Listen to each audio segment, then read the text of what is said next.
Hello student, welcome back in banking class. As we have already started with methods of creating charge. I said there are various methods of creating charge by the bank. Lien, pledge, hypothecation, mortgage, assignment. We have already started with the method of creating charge is pledge. In the last class, we have seen the meaning and definition of a pledge. Let's recollect once again. As I said, Section 172 of Indian Contract Act 1872 defines pledge as bailment of goods as security for payment of debt or performance of a promise. Now, the person who offers the security is called the pawner or the pledger, and the bailee is called the pawnee or the pledgee. So in short, we can sum up with pledge is a contract under which a banker creates charge over a movable security, right? So pledge can be created in form of actual pledge or symbolic pledge. So let us see features of pledge. What are the different features of pledge? As I have already put some of the features of pledge, charge over movable assets.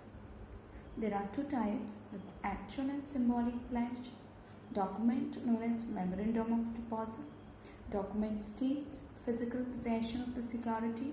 Banker needs to retain physical custody of security or document. Let us see in detail one by one. First one, now charge over movable assets. It is a charge created over movable assets. The assets which can be moved, from one place to another. So on such assets, charge are created. Charge are not created on unmovable assets. You have to remember this. Then there are two types of pledge. Which are those two types of pledge? As I have already mentioned, actual pledge and symbolic pledge. Now, in case of actual pledge, the banker takes over the physical possession or custody of concerned security. However, in case of symbolic pledge, the banker takes over physical possession of the document of title to the security. Right? So that is the difference between actual and symbolic pledge. Now, as far as documents are concerned, in case of pledge, a document, whichever documentation work is there, whichever documents are required, those documents is known as memorandum of deposit and is executed between the banker and the borrower, right? So next is document states physical possession of the security. Now this document states that the security or the document of title to the security have been transferred to the banker out of the borrower's own free will. It is not somebody has convinced or somebody has forced the borrower to transfer. It is by his own wish. It is by his own free will, right?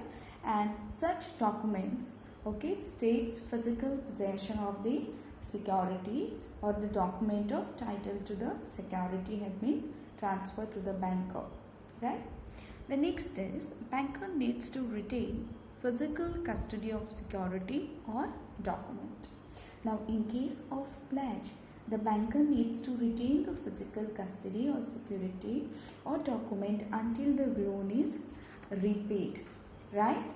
That means under pledge, the banker also enjoy the rights to set off the given security in case of default in repaying the loan amount.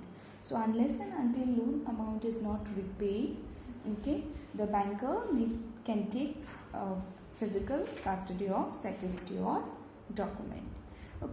So that is something about the pledge. Now please will see who can pledge the goods. Okay, goods can be pledged by anyone who is in legal possession of the same. Now, who can be the legal possession? Like the owner of the goods himself, the goods which belongs to the owner. Okay, he can have the pledge.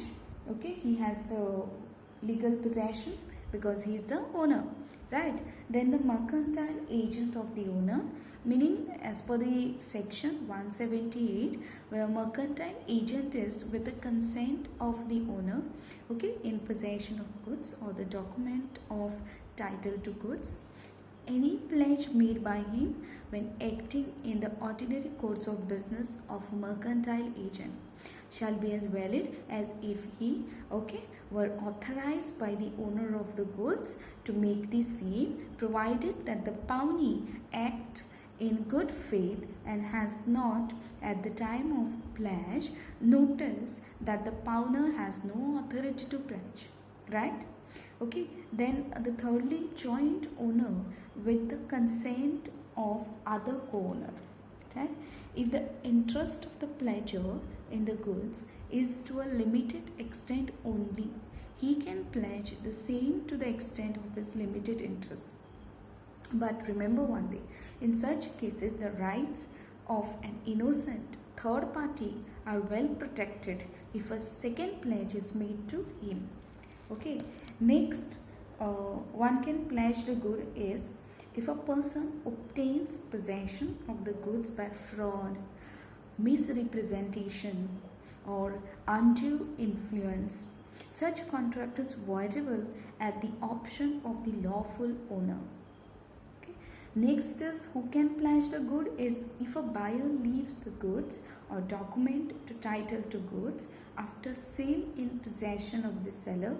The latter may make valid pledge of the goods provided the pledgee acts in good faith and he has no notice of the sale of goods to the buyer. Okay, now similarly, a buyer who obtains possession of the goods with the consent of the seller before the title of the goods passed on to the buyer may also make a valid pledge, right? Another one who can pledge the good is a pledgee can himself repledge the goods, but such repledge will be valid only up to the extent of his interest in the goods pledge.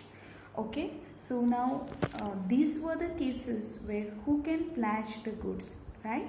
So we have gone through features of pledge as well as who can pledge the goods.